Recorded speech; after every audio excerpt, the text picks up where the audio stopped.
হাদি হত্যাকাণ্ডের পরে তৎকালীন সরকারের ইন্টারিয়াম গভর্নমেন্টের সবথেকে ব্যর্থতা ছিল যে যারা খুন করেছে তারা দিনে দুপুরে দেশ থেকে পালিয়ে গিয়েছে।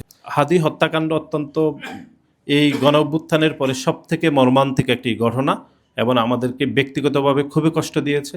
জনাব হাদি আমাদের সাথে জুলাই আগস্টে আমরা আন্দোলন করেছি এবং আন্দোলনের পরে জুলাই আগস্টের পরে ব্যক্তিগতভাবে আমাদের সাথে বহুবার যোগাযোগ কথাবার্তা হয়েছে।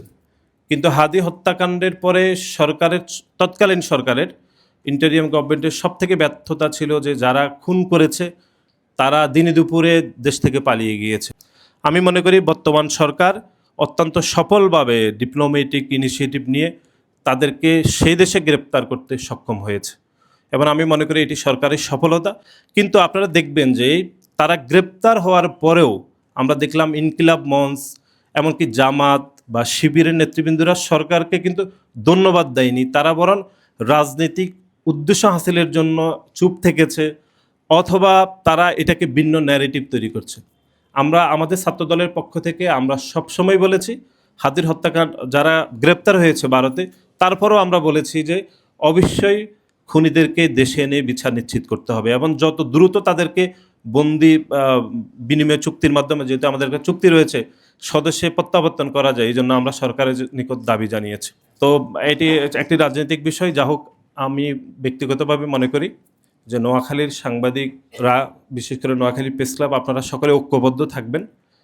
এখানে অনেক দিন ধরে আমি শুনেছি যে ছোটোখাটো একটু রয়েছে।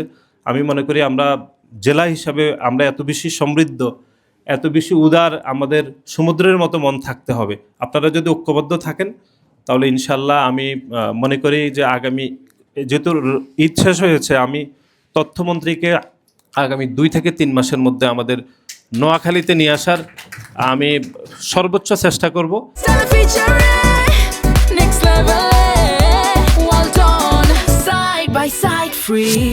এরপরে আপনারাই আপনাদের দাবি জানাবেন। ওনার সাথে আমার ব্যক্তিগতভাবে সুসম্পর্ক রয়েছে, উনি খুবই মেধাবী মানুষ। আমি ওনাকে এখানে একটি সেমিনার বা অন্য কোনো বিষয়ে আলাপ আলোচনার মাধ্যমে আমি ওনাকে এখানে ইনভাইট করব, আমাদের এমপি মহোদয়ের সহযোগিতা নেব। তারপরে আপনারা দাবি দাওয়া যদি ঐক্যবদ্ধভাবে করতে পারেন, ইনশাল্লাহ আমি মনে করি যে এটি সম্ভব হবে আমাদের সকলের উৎক্রান্ত প্রচেষ্টায়।